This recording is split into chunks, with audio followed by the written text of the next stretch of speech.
Hello दोस्तों, आप लोगों के लिए एक नई न्यूज़ है या ये कह सकते हैं एक बहुत ही ज़ोरदार न्यूज़ है। जो भी यूपीपीसीएल जेई की तैयारी कर रहे हैं उनके लिए खासकर यूपीपीसीएल जेई का अभी कुछ ही दिनों पहले पता लगा है कि 1104 पोस्टें खाली हैं। पता क्या लगा है, कुछ लोगों ने आरटीआई फाइल की थी। उस आरटीआई के जवाब में ये नोटिस आई है जिसमें है दिया गया है कि यूपीपीसीएल जेई में 1104 पोस्ट खाली हैं जो चुनाव के पहले रिक्रूटमेंट किए जाने हैं। और आप सबको पता है कि यूपीपीसीएल वैकेंसी जाती हैं तो उन्हें बहुत टाइम नहीं लगता है, 3 से 4 महीने के अंदर में वो पूरा पैकअप कर देते हैं। तो नोटिफिकेशन जल्द से जल्द जारी होने वाला है। क्योंकि चुनाव भी है तो नोटिफिकेशन जारी होने वाला है। 1104 वैकेंसी है जेई की। जो भी लोग जेई की तैयारी कर रहे हैं या अभी भी सोच रहे हैं कि हम यूपीपीसीएल जेई की तैयारी करेंगे, तैयारी करने में लग जाइए। क्योंकि अगर नोटिफिकेशन आने के बाद आपके पास टाइम नहीं बचेगा, आने के 1 महीने के अंदर, 1 से 1.5 महीने के अंदर एग्ज़ाम करवाए जाएंगे और उसके 2 महीने के अंदर रिजल्ट आ जाएगा और ज्वाइनिंग दी जाएगी। तो उस समय आपको टाइम कम मिलेगा। तो अगर आप यूपीपीसीएल जेई की तैयारी कर रहे हैं तो आप तैयारी शुरू कर दीजिए, उसमें लेट मत करिए। क्योंकि आपको भी पता है कि यूपीपीसीएल के पेपर आने के बाद बहुत ज़्यादा टाइम नहीं मिलता है, बहुत ही कम समय मिलता है कि आप पूरे का पूरा सिलेबस कर सकें। तो चुनाव का टाइम है, रिक्रूटमेंट होना ही होना है, तो आप इसकी तैयारी में लग जाइए। जैसा कि मैंने बताया, आरटीआई फाइल हुई थी, उसका नोटिस आया, उसका जो जवाब आया है वो जवाब मैं आपको दिखाता हूँ कि जवाब में क्या लिख के आया है।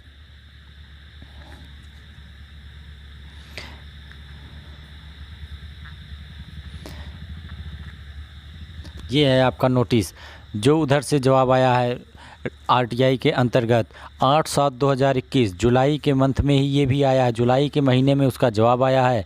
उत्तर प्रदेश कार्यालय मुख्य अभियंता शक्ति नगर विस्तार लखनऊ से, जहां से सारी की सारी नोटिफिकेशन रिलीज़ होती हैं, पूरी की वैकेंसी की डिटेल रखी जाती है और लखनऊ से ही सारी हायरिंग की जाती है यूपीपीसीएल की। तो इसमें आया है 15/6/2021 के संदर्भ में ग्रहण करने का कष्ट करें। तो ये रिट फाइल की गई थी 15/6 को, जिसके बाद उसका 8/7 को जवाब आया है। वो भी लिखित तौर पे जवाब आया है नोटिफिकेशन के रूप में, जिसमें दिया गया है कि यूपीपीसीएल में टेक्नीशियन इलेक्ट्रिकल के कुल कितने पद खाली हैं। प्रश्न पूछे गए थे आरटीआई में। तो इस प्रश्न के अंतर्गत यूपीपीसीएल का उत्तर आया है कि यूपीपीसीएल में दिनांक 30/6/2020 तक टेक्नीशियन इलेक्ट्रिकल सीधी भर्ती की रिक्तियां की संख्या 708 हैं। मतलब जो टेक्नीशियन की पोस्टें हैं इलेक्ट्रिकल में, जो आईटीआई ली जाती है, उसमें 708 पोस्टें रिक्त हैं। अगर आप बात करेंगे कि कितनी पोस्टें हैं यूपीपीसीएल जेई की, तो यूपीपीसीएल जेई आप ये देख रहे हैं, यूपीपीसीएल जेई इलेक्ट्रिकल के खुद कितने पद खाली हैं। तो आप ये देख सकते हैं 1140 पद कि यूपीपीसीएल जेई के कुल 1140 पद खाली हैं। अगर आप जूम करके देखना चाहें तो ये देख सकते हैं 3/3/2021 तक यूपीपीसीएल जेई के 1104 पद भरे जाएंगे। मतलब आप समझ सकते हैं कि 3/3/2021 आज समय 7वां-8वां जुलाई का मंथ चल रहा है। इसके बाद आपके 4 से 5 महीने के अंतर्गत ये पूरे के पूरी रिक्तियां भरी जानी हैं।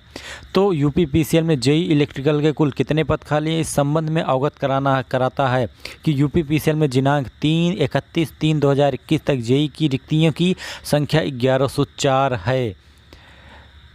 मतलब आप समझ सकते हैं कि 3 मार्च के महीने तक का ये हिसाब था उनका कि 1104 वैकेंसियाँ खाली हैं। वैकेंसियाँ बढ़ भी सकती हैं, तो तैयारी में लग जाइए। वैकेंसियाँ जल्द से जल्द आएंगी। ऐसा नहीं है कि यूपीपीसीएल में वैकेंसी नहीं आने वाली है। ये पद सारे के सारे चुनाव के पहले ही भरे जाएंगे। तो ऐसी गलती मत करिए कि आप बैठकर इसका वेट करिए। और इसी के साथ साथ यूपीपीसीएल में टेक्नीशियन लाइन के कुल कितने पद खाली हैं, तो टेक्नीशियन लाइन के 4347 पद खाली हैं। टेक्नीशियन लाइन का मतलब होता है जो लाइनमैन कहे जाते हैं, और टेक्नीशियन इलेक्ट्रिकल जो इधर उधर जो ऑफिसों में देखते हैं। तो इनके कुल मिला के आपकी 5 से 5,500 पोस्टें खाली हैं। लेकिन जेई की बात कर रहे हैं हम, तो जेई में 1104 पोस्टें खाली हैं, जो जल्द से जल्द इस पर रिक्रूटमेंट होगा। अगर आप इसकी तैयारी करते हैं तो आप लग जाइए। इसके बाद इसके सिलेबस को हम डिस्कस कर लेते हैं। कुछ इसमें सिलेबस क्या आता है, तो इसमें ऑब्जेक्टिव टाइप का पेपर होता है, 3 घंटे का पेपर होता है, जिसमें आपका टेक्निकल सिलेबस 150 क्वेश्चन के रहते हैं। 150 क्वेश्चन रहता है, 150 नंबर रहता है। उसके अलावा नॉन टेक आपका 50 नंबर का रहता है, जिसमें 20 नंबर का जनरल अवेयरनेस, 20 नंबर की रीजनिंग और 10 नंबर का हिंदी होता है। जनरल अवेयरनेस में आपकी पूरे करंट रहती है। करंट के साथ साथ history, geography, polity, life science, ये सारे भी सब्जेक्ट ऐड होते हैं, इंक्लूड होते हैं। रीजनिंग में आपका 10 से 12 क्वेश्चन रीजनिंग का रहता है, उसमें कुछ मैथ के भी पोर्शन रहते हैं। तो ये ना समझिएगा कि रीजनिंग लिख दिया गया तो केवल रीजनिंग पूछेगा, नहीं, रीजनिंग में कुछ मैथ के भी क्वेश्चन आ जाते हैं। जनरल हिंदी 10 क्वेश्चन है और जनरल हिंदी में 10 के 10 हिंदी के ही रहते हैं, इसमें और कुछ नहीं रहता है। तो ये आपका सिलेबस है यूपीपीसीएल जेई का, जिस पे रिक्रूटमेंट होना है। तो अगर आप यूपीपीसीएल जेई की तैयारी करते हैं या कर रहे हैं या सोच रहे हैं तो बेटा लग जाइए, यही टाइम है। कोविड का समय है, इस समय को आप भुना सकते हैं क्योंकि आप भी घर पे हैं। तो आप बहुत ही अच्छे तरीके से इसका यूटिलाइजेशन कर सकते हैं, यूटिलाइज कर सकते हैं। तो आज के लिए हमारे पास यही जानकारी थी जो आपके लिए बिग न्यूज़ है, या कह सकते हैं कि बिग अपडेट है, जो जेई कंपटीशन की तैयारी में लगे हैं। तो मेरी तरफ से आप सब लोगों को आने वाली वैकेंसी के लिए बहुत बहुत शुभकामनाएं, और आप सब लोग इसकी कंपटीशन की तैयारी में लग जाइए।